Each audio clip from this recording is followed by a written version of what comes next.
This is American History TV's Lectures in History podcast.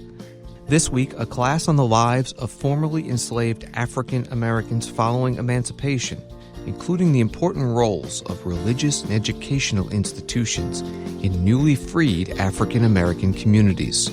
This is taught by Virginia Commonwealth University professor Nicole Myers-Turner. All right, so today we're going to be talking about the meaning of freedom. And I wanted to capture our sort of earlier discussions about the meaning of freedom when we thought about free communities, free Black folks in the North and in the South, and how we kind of came up with this way of representing freedom as freedom with a line through it, not quite. Freedom to freedom, right? This question of freedom and what did it mean? And so for today, we're going to be talking about what did freedom mean, and in particular, we're going to be thinking about what did freedom mean to the freed people, right? And in January of 1865, Secretary of War Edwin Stanton and Union General William Sherman had a meeting with 20 preachers in Savannah, Georgia. They were preachers, pastors, lay church leaders, and they wanted to find out from these preachers, basically, what is it that freed people wanted from freedom? What did they expect? And particularly wanted to know, what did they expect in the aftermath of the Emancipation Proclamation? And the group of 20 people, who was ostensibly representative of free Black folks in the community, selected one person, Garrison Frazier, a 67-year-old man, to be the representative of the community, right, and to speak for them. And so General Sherman asked him, basically, what did he understand freedom to mean, especially in light of the Emancipation Proclamation? And he said, basically, taking us from under the yoke of bondage and placing us where we could reap the fruit of our labor, take care of ourselves, and assist the government in maintaining our freedom, right? And so you can start to hear some of the language from the Emancipation Proclamation, right, and sort of assisting the government in maintaining our freedom. So where he talked about, sort of having the people who were emancipated serve in the military, go to work, and do that diligently. He's reflecting that. But he's also reflecting, the ability to reap the fruits of their labor. So they're going to get the benefit of their labor, right? The secretary and the general asked them other questions like, could Black people take care of themselves? Yes, they could. What did they need? Land. Did they want to live among white people? Some did, but Garrison Frazier did not. So in this discussion, we can start to see what it is that free people wanted from their lives, even as it's sort of couched in this sort of governmental exploration of what was freedom going to mean for the freed people. They were already starting to assert what it is that they wanted freedom to mean, what they wanted freedom to be. And so I'm saying that this is building on our conversations of freedom and free Black life and how precarious it was. We're moving into a moment where freedom could actually mean something more.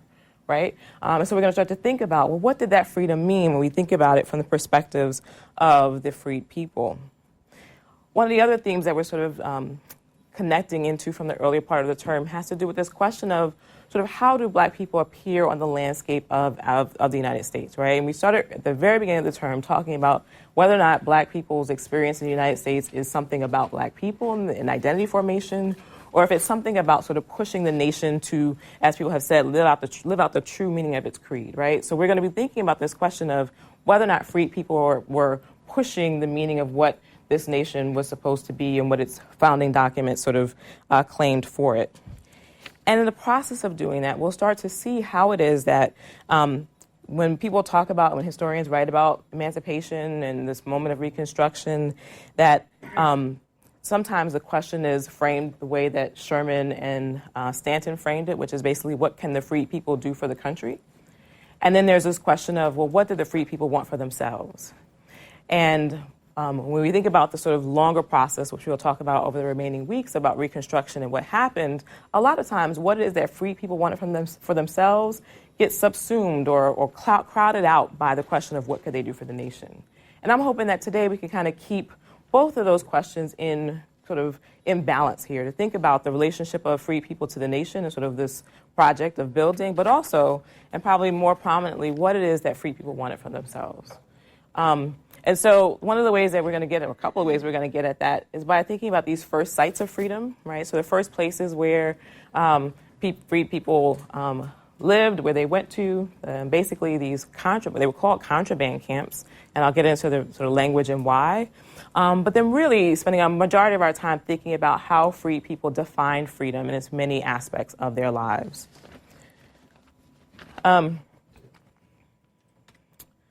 I wanted to start out with some of what I call the sort of the first phalanx of freedom, right? The first people on the sort of landscape of freedom, and that's the black soldiers, right?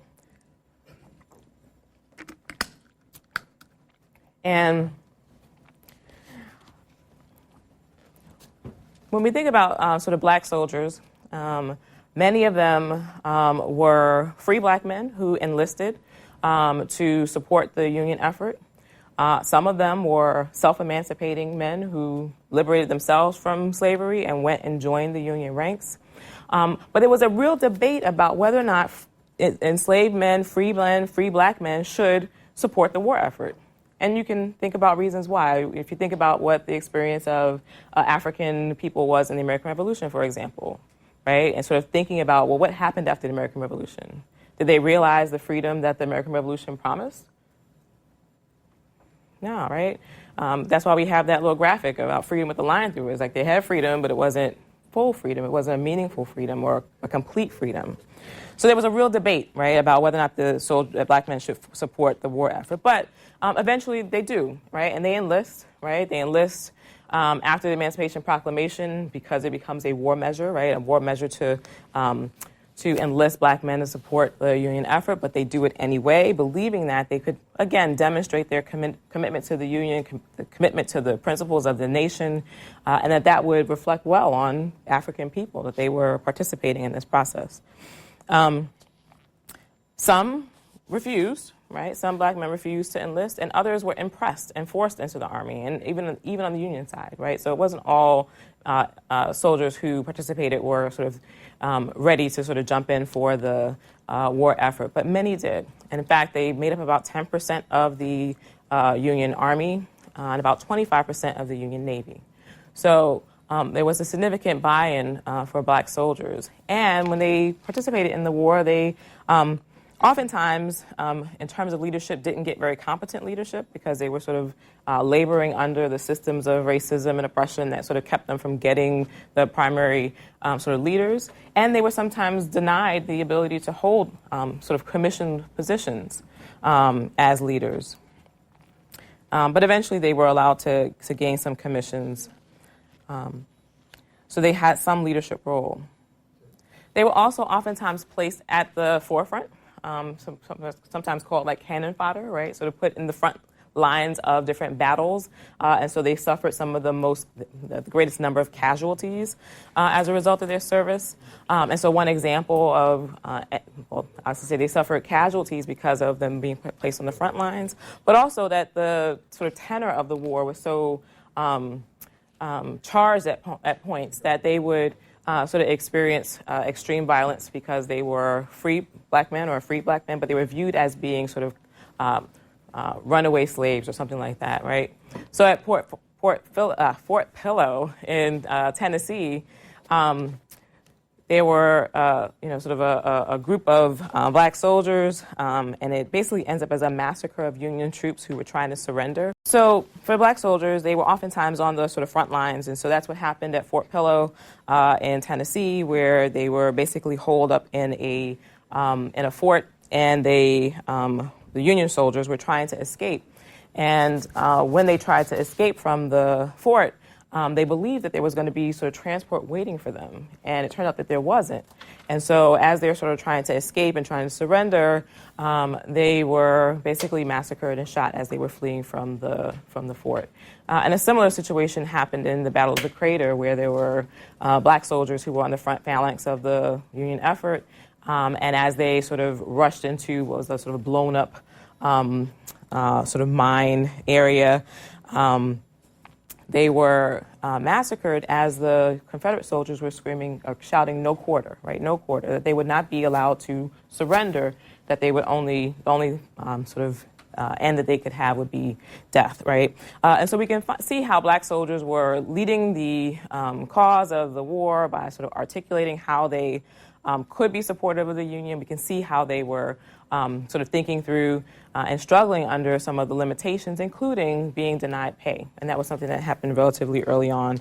They were denied pay, and some of them refused to be paid until they were going to get paid the same amount as white soldiers were being paid, the same compensation in terms of wages as well as sort of clothing and things like that.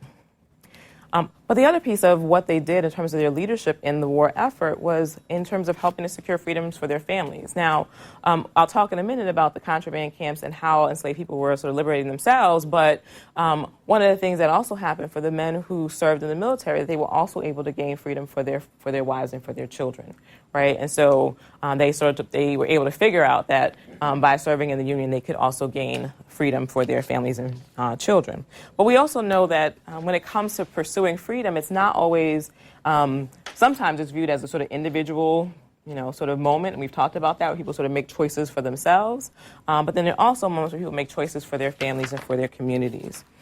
And so when we start to think about some of the first freedoms and the places where enslaved people started to find their first freedoms, it was in the contraband camps. It was in these places where enslaved people ran to the Union lines. When they heard there was a Union army in the area, they would go because they knew that they could find freedom there. They knew what the significance of the war was. And this is significant, right? Because sometimes people think that enslaved people didn't know what was going on, but actually, yeah, they did. They had a sort of robust communication network that shared messages about what was happening in the lead up to the war, so that when the Union came to their areas, they understood what it meant. And so one of those first places of freedom was Fortress Monroe in Virginia, not too far from here, near Hampton, Virginia in 1861, where we start to find that the first freedoms were both this moment of a political crisis for the nation and a humanitarian crisis, and it's all at the hands of enslaved people who were liberating themselves into freedom. And the second place is Port Royal, South Carolina, which was viewed as a sort of rehearsal for Reconstruction, or this sort of first moment of figuring out what the Reconstruction process would look like.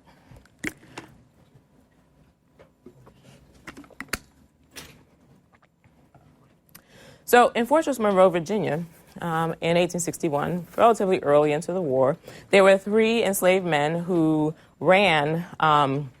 They ran from the person who was enslaving them. He was a colonel in the Confederate Army. They ran to Fortress Monroe, where the Union Army had set up camp. And they said that they didn't want to work anymore for the Confederate general, the Confederate colonel who was their enslaver. And when they got there, Union General Benjamin Butler had no plan exactly for what to do in a situation like that.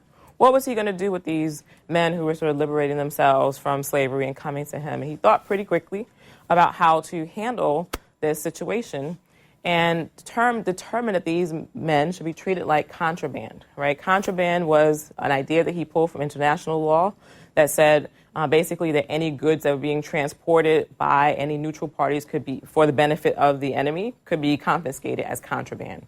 And so he decided that he would deem these men as contraband, but he also recognized relatively quickly that that idea of treating these human beings like property wasn't really, sort of a workable idea. And he also realized there was a conflict of sort of what was the Union going to do with these people now that they deemed them property as well, but they didn't necessarily want to hold property, right? They didn't want to hold formerly enslaved people as property. But in this moment, it starts to lay out, right, the landscape by which the Union could start to think about these self-emancipating men as potential laborers for the war and eventually as soldiers. So that's what he did. He started it by putting these men to work in the Union camps. Good workaround for the time being. They had to figure out what that was going to mean much later. But what ends up happening is not only are men coming to Fortress Monroe and other camps like it, but there are also women coming, there are children coming, there are elderly people coming. You can't easily, or they couldn't imagine how they could easily sort of absorb that labor into the war project. So then it really becomes a question, well, what do we do with these people, right? How do we sort of navigate? And he starts to work sort of create a work camp, essentially, and under the Union Guard, and have these people work for the Union, have women doing laundry and cooking and things like that, taking care of the elderly that they brought with them. He didn't see that he could sort of let the families, what else was he going to do with them? So that starts to push the sort of political landscape of emancipation. And in Port Royal, South Carolina, we can see how these contraband camps started to push the social and cultural aspects of emancipation.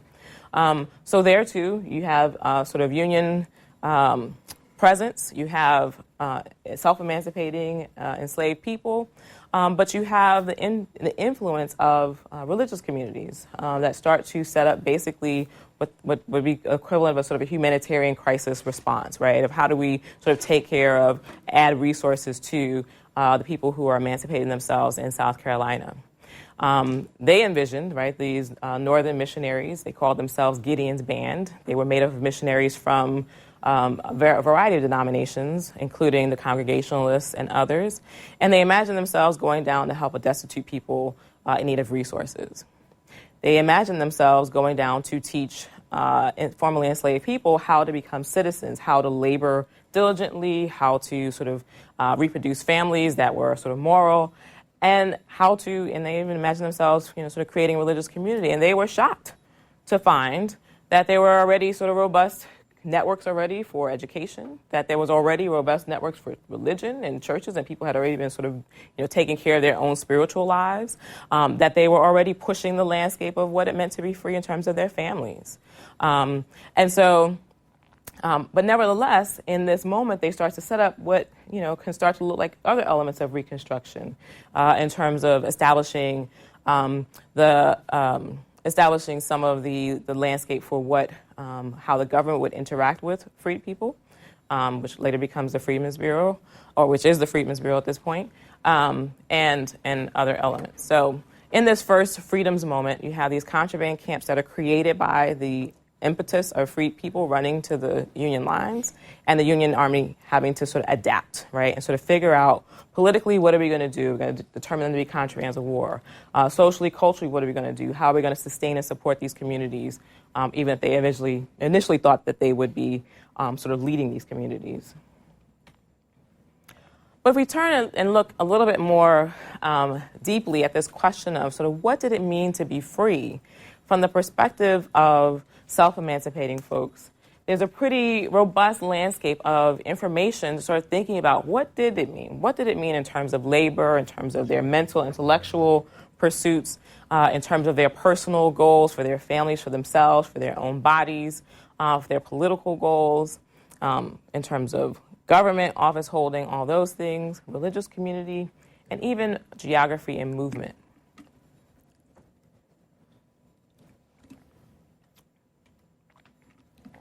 So what did it mean to be free? One of the key areas, so we already heard from Garrison Frazier that what the free people wanted was land, right? They wanted to be able to be independent, but land was an important part of it. And they also wanted control of their labor. They wanted to be able to get the fruits of their own labor. And one of the ways that we sort of get a picture of what it is that free people wanted was from the now pretty famous letter of an formerly enslaved man named Jordan Anderson, writing to his former enslaver about his response, really, to his enslaver's request that he return to the plantation that he left from and return to work.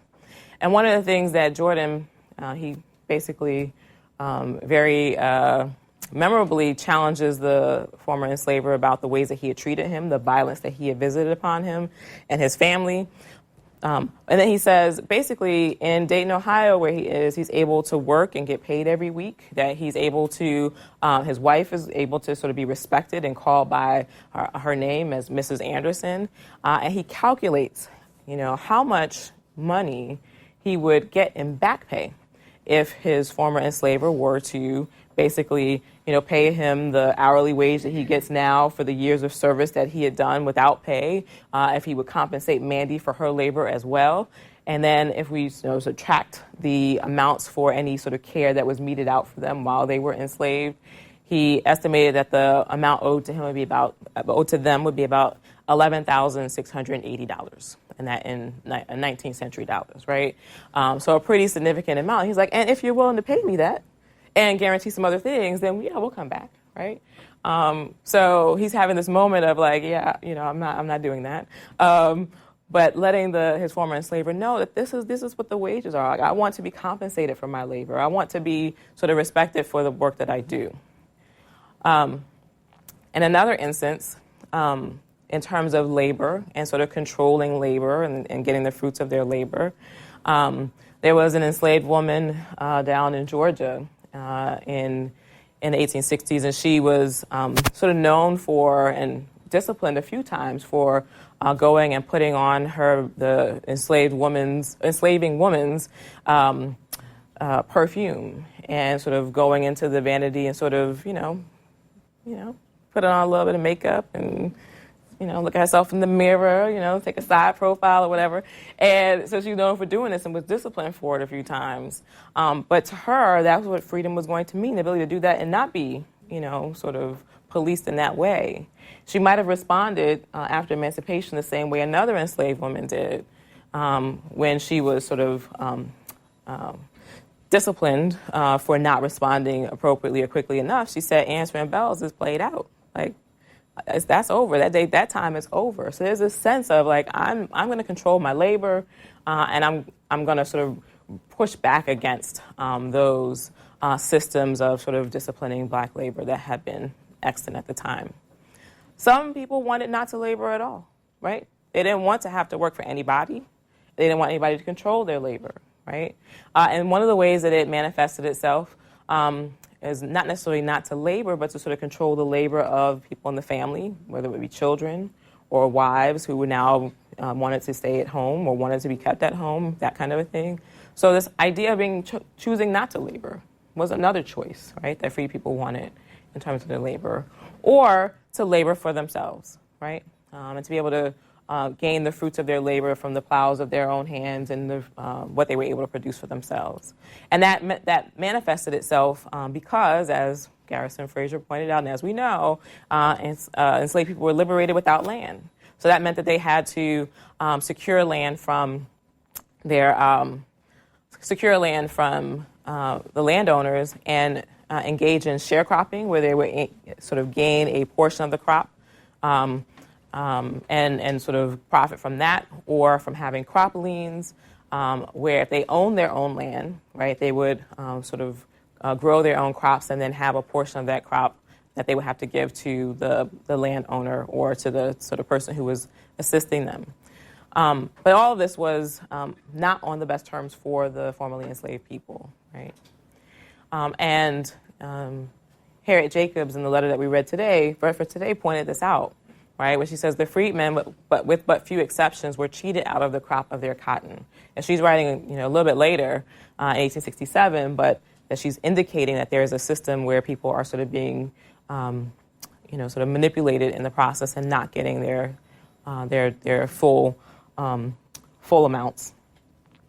And then lastly, they wanted land, and they had good reason, right, to want it and to believe that they would get it, because when General Sherman, I think as part of the conversation that he was having with the ministers in Savannah, was thinking about what to do with all of these freed people who were liberating themselves and following the Union Army. I mean, it was actually, sort of creating a drag, but like having all these people sort of following behind because they realized the meaning of the Union Army's presence and that it could liberate them was pulling so many people to the Union Army. He wanted to know what to do with them. And so he figured that he could sort of take a swatch of land, basically on the sort of eastern seaboard of Georgia and South Carolina, and promise to sort of distribute some of that land to the self-emancipating folks and freed people to labor on for themselves and take care of themselves, because that's what would have been needed in a very agricultural society at the time. And that's what people did. He apportioned some land. They moved to these basically, you could call them like homesteads, and labored there. But ultimately, that wasn't able to be fulfilled, and we'll talk about that some more at a later point in terms of the limitations of the Freedmen's Bureau in distributing land. But in any case, ultimately what they wanted, control of their own labor, respect for their labor, land on which to work and to take care of themselves and their families. Well, what did it mean to be free in terms of sort of mental and intellectual processes? This was one of the areas where the pursuit of literacy was robust. It was incredibly robust. Booker T. Washington described it as being like a whole nation trying to go to school, right? So imagine everybody trying to get into the schoolhouse to get education and to learn to read, to learn math, to learn all the elements of what education afforded. And so some of what emerges during this time are missionary and common schools. So in places like Port Royal, a lot of the missionaries go and set up schools, but they also find that there are already schools there.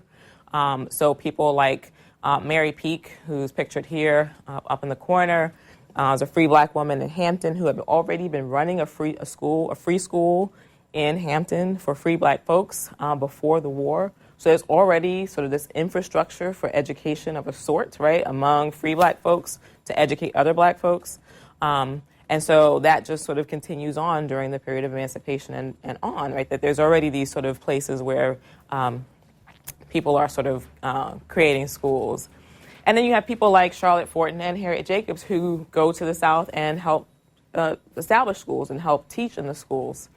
Charlotte Fortin, excuse me, you will remember she's the daughter of granddaughter of James Fortin, who was fought in the American Revolution from Philadelphia. She goes down as part of Gideon's band in South Carolina and writes of her experiences with the freed children, and she is shocked at the exuberant energy students bring to the classroom space, at the capacity that they have. And she's shocked because the discourse, right, about enslaved people had been that they were not capable of learning, right, that they're not willing to learn, that they have to be forced to work and forced to learn, all these kinds of things. And what she finds is that the kids are actually really desiring to learn. They catch on really quick. And she writes about how, it's really a discredit to the people who have all the resource and have opportunity and then look down upon the enslaved people and the formerly enslaved people for their lack of education when the system was built to keep them uneducated, not their sort of lack of independent will, right? So she's writing and sort of really reflecting that there's a robust engagement with education going on in these areas. So every turn you sort of find these moments where the expectations of what enslaved people wanted or what they were doing was sort of being upturned and challenged, and this is one of those places. And so in this way, you have these teachers and black administrators of schools is something else that free people wanted, right? They wanted to have their schools led by people who looked like them, people who understood what their experiences were and who would not look down upon them, who wouldn't come with these sort of preconceived notions about their capacity, but instead would sort of, reflect what their experience was, which is that they knew that they wanted education, they knew that they wanted these resources, and that they were capable of doing the kind of work. And so they sought that. And that led to the sort of formation of historically black colleges and universities that were sort of rooted in this moment of emancipation. And the whole sort of language around education, though, was also very fraught, right, about what kind of education did freed people need.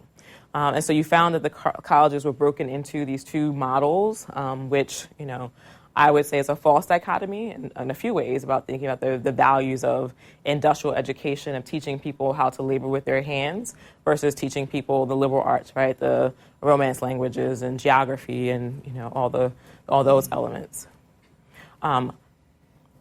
And they also had the religious institutions like Richmond Theological Institute, which becomes Virginia Union, which is right down the street from us, and places like the Branch Theological Seminary down in Petersburg, which becomes the Bishop Payne Divinity School. So there are all these places where formerly enslaved people, self-emancipating people are being educated. And part of the mission of these schools can be encapsulated in this idea of educating heads, hands, and hearts. Right? What does that call to mind when you think about educating the head, hands, and heart? What are they trying to do? I'm sorry. Okay. Mm-hmm. Trying to get you involved, but not just like sitting at a desk, maybe like going out to the community and getting hands-on with something, I guess. Okay, so education can be getting people involved, right? Getting them involved in the community. What else? John? Teaching them teaching them the tools, what they're going to need in the professional world, I would say. Okay, in the professional world. So it might be teaching them what they need in the professional world. Anybody else? What educating heads, hand, and heart might mean? Raylan? Is it kind of like the each one teach one philosophy, where like you educate people and then they use their skills to go on and educate other people? Okay, so it could be like an each one teach one, using what you learn to teach other people. So it was a little bit of all those things, right? In terms of educating the head, right? So having something in their minds that they could do, so you need to know something about math and geography and history and all these things. Educating the hands, right, for labor, right, so that you know how to do things in the world that need doing, right? You know how to take care of your house. You know how to build a building. You know how to make a printing press and make a newspaper. You have real practical skills that you can do something with. And educating the heart, right? Educating folks for service, for thinking about the community engagement, for being involved with the people around them. So it's a multi-layered process of education. It's all these things, not either or. It's not industrial or liberal education. It's a holistic form of education that they sought. And they viewed it as manufacturing levers, right? The education was a process of manufacturing levers. A lever, something you might use to lift something up, right? So education was a process of manufacturing levers, people who were going to work in the community, help the community to evolve. And again, it was a very communal sense of what education was for. It wasn't like, for the job you want to have down the road, right? But for what you can do to help other people, right? To help the community. And so in all those ways, it sort of disrupted this false dichotomy of liberal versus industrial education. I'll also say that it was disrupted in the ways that the people who ran the schools sort of had to negotiate, right? Because sometimes they had to deal with funding issues of who was going to give them money if they were doing industrial education. They weren't being supported for liberal education, so they had to kind of figure out how to tell a story that was going to appease the funders, but also do this kind of holistic education that they had in mind. But what it meant to be free was pursuing literacy, pursuing education from people who were supportive of what their mission was, and then having education that could help them and help the community at large. What did it mean to be free? It was personal. It was a personal freedom. It had to do with what's my name, right? What am I calling myself? They changed their names. We saw that with Harriet Tubman, right, who went from Araminta Ross to calling herself Harriet, right? They changed their names. They took off the names of their enslavers and chose new names, so names like Freeman, right, recognizing their new status. Changed first names. If they didn't want to be called something, they changed it to something they did want to be called. So they changed their names. They changed their names to reflect their family groupings and who they were kin to and how they wanted to reflect their connections to their family members and ancestors and things like that. They also sought security of the body against violence. Excuse me. Because security of the body against violence, against policing that was happening in the communities, right? So in the immediate sort of aftermath of emancipation, there were riots. So Memphis has a riot of 3 days where the assailants were policemen and small business owners and killed about 48 black people and 70 to 80 more were injured. And black women were raped because of their connections to soldiers. And this is in part the sort of reflection of how Southern society and Southern communities were processing the presence of black men in uniform in the South, right? And how they were reflecting the complete transformation of what slave society had been. So there's this riot where these people are killed.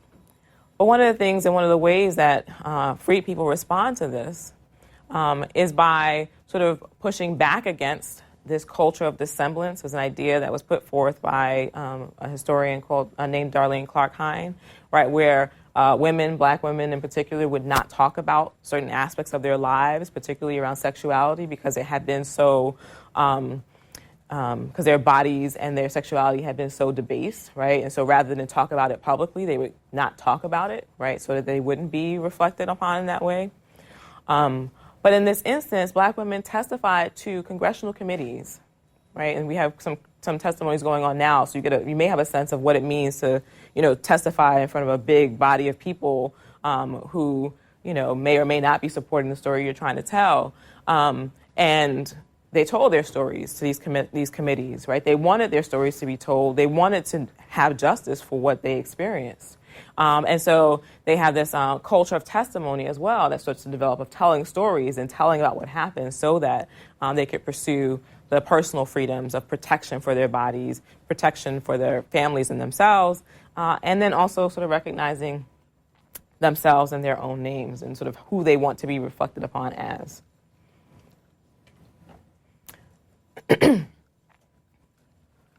What did it mean to be free?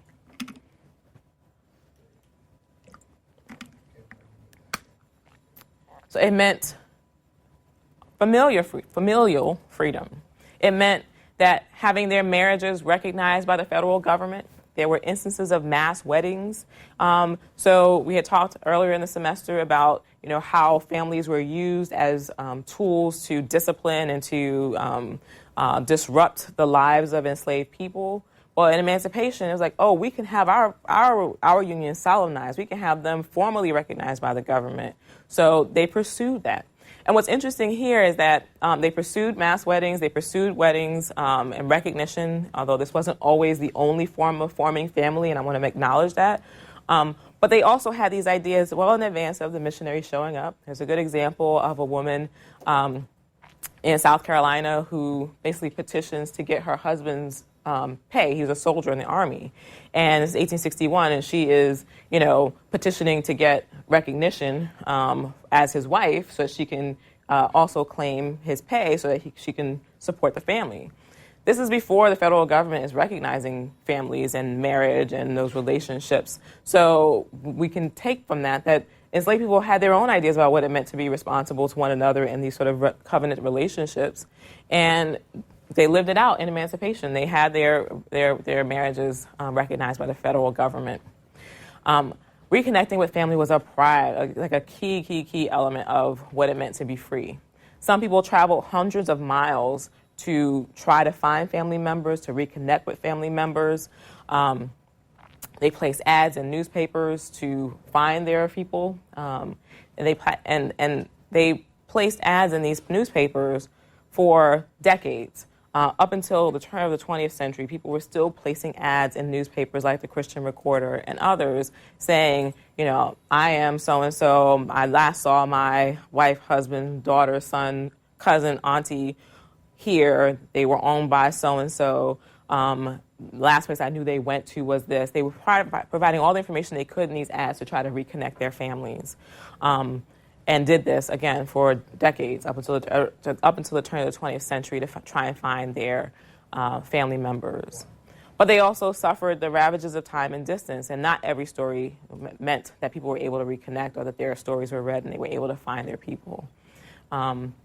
They also had extended kinship networks that they wanted to remain and strengthen. So we find instances of people, grandparents trying to take care of their grandchildren, networks of people who had been living together but not necessarily married or, biological families, but trying to sort of gain control and support of children and other people. So they had these extended kinship networks.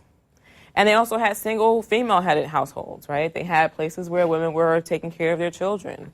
And this presented a particular challenge for free women because the federal government didn't always sort of recognize women as heads of household, right? And so they had to sort of navigate those elements. But they sometimes wanted that. And they used court-mediated resolutions to deal with any challenges that they had in their families. And that happened too, right? People wanted divorces. They wanted to be separated from people. And so they wanted to access those resources to kind of organize their families as they saw fit. So it was a really robust picture of what freedom meant in terms of family. Reconnecting, but it could also mean reconfiguring, right? What did it mean to be free? It was political freedom that we can see through places like the National Freedmen Conventions, which we had talked about in sort of antebellum period. Remember, they had started around the time of the colonization and emigration debates in the 1830s. These were freedmen conventions in the 1830s, but at the post-emancipation period, they're still having these meetings, right, talking about what it means to be free, what it is that they're seeking. And a lot of times they talked about voting, serving on juries, holding political offices. These were spaces where they started to sort of craft out what freedom could mean. And they talked about constitutional conventions and participating in them, because one of the things that happened as a result of the Civil War and its resolution was a Reconstruction Act that broke the South into military districts and made it so that the states had to rewrite their constitutions to reflect the end of slavery and to grant suffrage to freedmen. And in these conventions, they held office. Black men were elected to hold office in these conventions. In some places, they were majorities of the convention, like in Louisiana and South Carolina. In places like Virginia, they weren't a majority, but they did participate actively in the conversations about emancipation. And they focused on education, race relations, but they also talked about, what it was that free people wanted that didn't necessarily coincide with the sort of legislative landscape of emancipation. Legislative landscape of voting and suffrage. And they also talked about issues around gender and sexuality, right? And so they talked about marriage and interracial marriage, but many of them articulated an idea of trying to protect Black women, right, from being violated by being raped, or by just sort of not having control of their bodies or being viewed in violent ways. And so what it meant to be free was to participate in the political landscape and to shape what the definition of rights would be. What it meant to be free was religious. It meant exodus. It meant this idea of sort of having independent freedom, but it also meant this moment of liberation that God brought about, right? So for Black folks who were Christian at this time, they believed that this was a moment of God acting on their behalf to liberate them from enslavement. Which is not to say that they were sort of passively waiting for freedom, but they understood that God was sort of acting in their lives to bring about a transformation. And that led actually to a surge of Black folks being converted to Christianity and the formation of independent churches. So we talked earlier about how even with the Second Great Awakening, there was not sort of this large-scale conversion experience among enslaved people, but certainly by the time of emancipation, those numbers really start to climb, right, in independent churches. And you find that there are like hundreds of churches created during the period of emancipation, the sort of first 5 to 10 years after emancipation. And a lot of them were rural churches. And so they create these independent churches. They create independent associations. They create independent denominations. So we know in the antebellum period there's the AME Church. But in the South, you have the Zion Union Apostolic Church, which is the first independent Southern, one of the first independent Southern denominations. Yep. Do you think, or do you know if people converted to Christianity because they were free? Or? Mm-hmm. Or what? Because before they were emancipated, you said there wasn't like a large amount of slaves who were Christian. I was just asking, do you think that because they were free, they saw that as like, okay, well, someone had to do it, and then they converted to? Mm-hmm. I mean, look, I don't know that they necessarily saw it, or I haven't seen sort of documentation of saying, well, because God sort of liberated us, we're going to convert. But I definitely think that it was certainly a good representation, right, of what faith could do, right? So people could convert for that reason. But I also think it was in some ways, maybe a more practical element of people being able to move about and make choices of their own about where to worship, who to worship with, how to worship, right? Some people had not been catechized or in religious community at all, right? So the work of the independent associations to actually carry out mission work among Black folks is also probably a significant component of that. Because that's one of the things that the independent association said was like, we are the people best qualified to help, the free people. Who better than us? We know we're Black people ourselves, excuse me, and we know what Black people need, so we should be able to sort of carry out this work, and they do that. So I think all of those elements, both sort of realizing that this is a moment of sort of God acting and people sort of seeing that, people having the opportunity to choose for themselves, and also responding to the work of the conventions and churches. Does that help? Okay. So there's this, sort of moment of what it means to be free is independent religious worship. And it also has implications for women's leadership and power, right? So something that we see, and you saw in one of the readings today, sort of thinking about how women were actually playing key roles in forming religious communities, so much so that some of the planters were complaining about one of the women and what she was, the worship services she was holding. So there were women sort of playing important roles in religious community. And that goes through some changes over the period of emancipation. But in the immediate emancipation, you have women playing key roles in sort of establishing religious community. We see that in a place like Petersburg, Virginia, with the St. Stephen's Episcopal Church, which is one of the first Black Episcopal churches in Virginia, and is founded in part by a formerly enslaved Black woman from North Carolina, Carrie Bragg. And she works with one of the ministers there in Petersburg to start this church for formerly enslaved Black folks called St. Stephen's. So women are playing an important role in the religious landscape of freedom as well.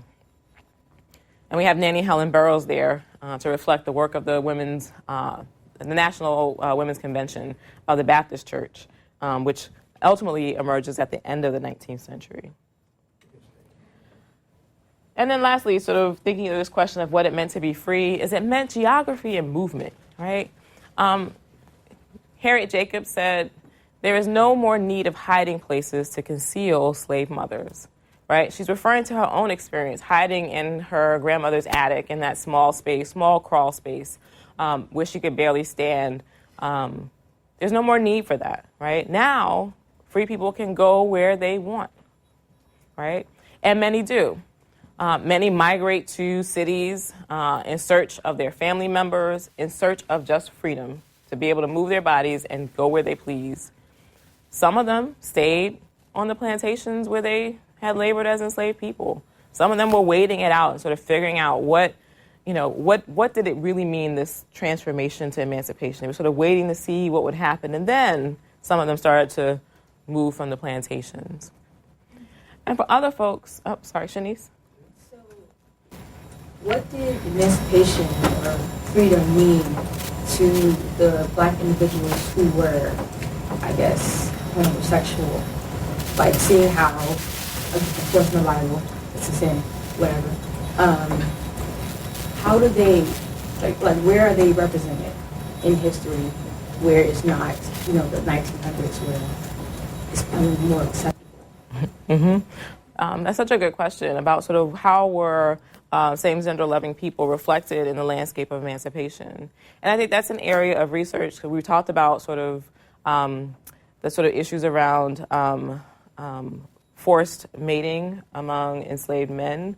This is another one of those areas that is sort of at the leading edge of scholarship, where people are now doing research to uncover the lives of same-gender loving folks in slavery, right? So there's a whole project called Queering, it's the Queering Slavery Working Group. And a few of the scholars there are working on sort of projects to uncover these stories. So I think that's a narrative that's still unfolding. But I also think, and just in terms of the broader landscape of rights and responsibilities, the landscape of freedom didn't sort of allow for family structures to be organized around same-gender loving people. That said, there were lots of family structures that differed from that sort of Victorian model of, a heteronormative Victorian model of a father and a mother and, some their biological children. Free people had a myriad of structures of family because the institution of slavery produced that in ways, right? That they sometimes had, units of women, right, and children who lived together and who formed community. They sometimes had, single parent households, and that could be a father and children or mother and children, right? So there were all these different ways of forming family, which is one of the ways you can start to see that. Marriage, again, was an institution that, had its sort of Christian sort of normative ideals about men and women, and that's kind of how it was structured.